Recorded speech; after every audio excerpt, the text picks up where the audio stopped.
new figures from the campaign group My Death, My Decision has revealed 30% of people who travel to Switzerland for an assisted death do so without police's knowledge. Assisting a suicide in England and Wales is punishable by up to 14 years in jail. But there are some who think it is time to reform the law. Joining us now to discuss this is Dr Henry Marsh, who, after being diagnosed with prostate cancer 6 months ago, is calling for an urgent inquiry into assisted dying, and Dr Mark Pickering, who says assisted dying cannot be a choice. Thank you both for joining us. Henry Marsh, I'll come to you first. How are you feeling right now, and how is your condition and prognosis at the moment? My cancer is advanced by definition, but is treatable, possibly not curable. The slight sort of irony, for want of a better word, in my case is I operated upon many men in the years of my career with prostate cancer, which had spread to the spine. And even despite surgery, usually these people end up paralyzed and doubly incontinent, bedridden before they die. So that is a realistic possibility in my case, and it's not a prospect I view with great pleasure. And we all have to die sooner or later, obviously. It comes to us all.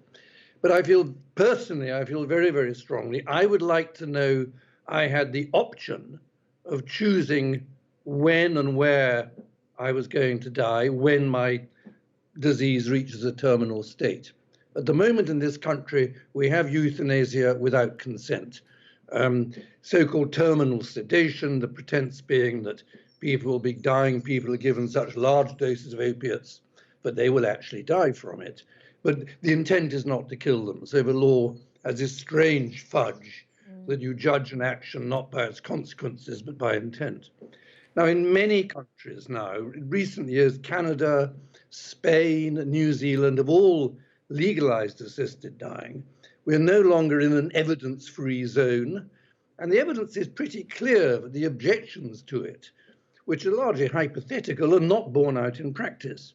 So what we need in this country, and this is what personally I am campaigning for, and also the organization My Death, My Decision, and also Dignity with Dying, is for an official inquiry so that all these questions can be discussed in the open. Yeah. There are many ways of organizing assisted dying. We need an open, honest discussion to discuss what might be appropriate in this country. You're a surgeon, so you have already, a very honest approach to our own mortality, because you have operated on people and you've seen people die. Yes. It is a subject that many people find unpalatable to talk about, but now it is affecting you personally. You're facing your own mortality and dealing with that in an incredibly courageous way, and grasping the nettle of this very difficult subject, the subject of assisted dying. In an ideal world, Henry Marsh, what would you choose to do for yourself? First of all, we never know what we'll choose until it happens to us. So until I'm entering the terminal stage of my disease, I don't know what I would decide. And I know many anecdotal stories, mainly of doctors who said, I'm determined to take my own life, who then, when the end comes, don't. And that's borne out in countries like in Oregon in America. Many people who express an interest in assisted dying don't take it up when the end comes. But it is quite clear to me the most humane, safe, clear and transparent way of dealing with this problem is what's being done in Canada, which is very clear legislation, which is actually safer than what we have in this country, because people will no longer have to kill 300 people every year kill themselves in England because they have terminal disease.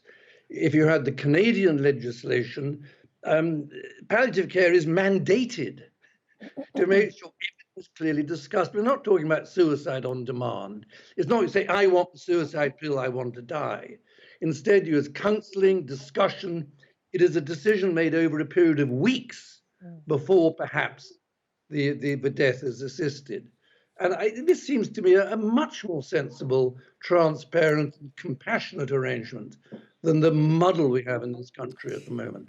Dr. Mark Pickering, you're a doctor as well and campaigner for Care Not Killing. When you are dealing with something in the way that Dr. Henry Marsh is dealing with it, you can understand why you would have a need to discuss this openly and perhaps start to look at a change in the law. And the key word I think he uses is compassion. You know, we want to be compassionate for people who are facing a grim end. Absolutely, and we have to have a lot of compassion. There's no doubt that our current situation enables great compassion. I think I want to take issue with a number of the things that Dr. Marsh has said. For instance, in Canada, palliative care may be mandated, but it's not funded. There are cases of people who would like to have palliative care for their terminal illness, and they've been told by their provider, we can't afford that, but we can fund your assisted suicide. And in Oregon, more than 50% of the people who actually die under the Death with Dignity Act list feeling a burden as one of the main reasons that's motivated them. So my main concern is not about the fiercely independent professional people like Dr. Marsh, who of course have fears and anxieties about death. That's natural. But it's about the people who aren't used to being in control, who are used to feeling a burden and thinking, well, maybe I should just slip away and stop being a burden on my family. And that's the real concern. It's about safety for the more vulnerable population, not the more vocal people that we see campaigning. But it's about people's right at the same time as well, isn't it? So, and I understand it's such a difficult one. I think people at home will be really debating this, and there's no right or wrong answer. But the one thing, it is about someone's right, and I guess you never know until you're in that position for yourself. But how do we support that? Support the very human right to choose what to do, and in Canada, I hear what you're saying about the funding, and that sounds like a real issue that would need to be addressed. But it feels that decision isn't made overnight. There are weeks of consultation that goes on. That feels about right, doesn't it? Well, I think there's lots of chance for consultation. But I think you also see in places where the law has changed, you see doctor shopping. So if you see someone who does want to get it done relatively quickly, they can go and find a doctor generally who will agree with them and get that done. And it's not always part of this long-term caring relationship with the family doctor who knows you. Often it can be quicker than that. And we've seen also in a number of legislations, some of these cooling off clauses have been remitted afterwards because there is sometimes a desire to speed things up. And you also said about suicide, because we talked about the fear of people who commit suicide whilst terminally ill. The evidence from these jurisdictions shows that actually once you normalise suicide by saying it's okay for us to help you kill yourself in certain situations, whether it's physical pain or mental pain, the collateral suicides actually go up. We've seen that in Holland, and that's Dr. Marsh wants evidence. There is evidence. There is an increase in other suicides as well. In one country, but not in others. In other countries. Okay, Dr. Henry Marsh. Yeah. The evidence is increasing the suicide rate. There was a very slight increase in Holland. It's reduced in Oregon. As to the burden argument, that was research in Oregon. 50% of people quoted being a burden. 90% said it was a loss of autonomy. And again, there's opinion polls in this country have shown again and again a majority of people favour some sort of assisted dying, which is why we need a national debate and a public inquiry. Yeah, the members of Parliament who rejected the bill 6 years ago, the campaigners against assisted dying are completely out of touch with public opinion. So they've failed to persuade the public. So surely they should agree to a public inquiry so they can try to persuade the public that they're mistaken. And in fact, it should not be legalised. Yeah. Well, Dr. Henry Marsh, we really appreciate you talking to us this morning and your courage in dealing with what you're facing, and Dr. Mark Pickering as well. Yeah. It is one of the most ethically sensitive topics we can possibly discuss. I have to say, though, just on people who've got in touch with the show, and I wonder whether the people who are more supportive of it are likely to tweet or get in touch, but there's been a lot of support for Henry Marsh's point of view.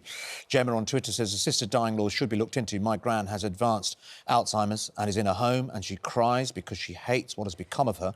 She should have been allowed the dignity of choosing her own exit, not waiting for the end like this. It's inhumane. It's a very powerful argument. The issue with dementia, of course, is that you are unable to provide consent, Absolutely. and so that would be a barrier. It's a very difficult situation for everybody concerned. Yeah. Michael on Twitter says, if you're dying from an illness and you want to go before it ends your life, then it should not be a criminal offence.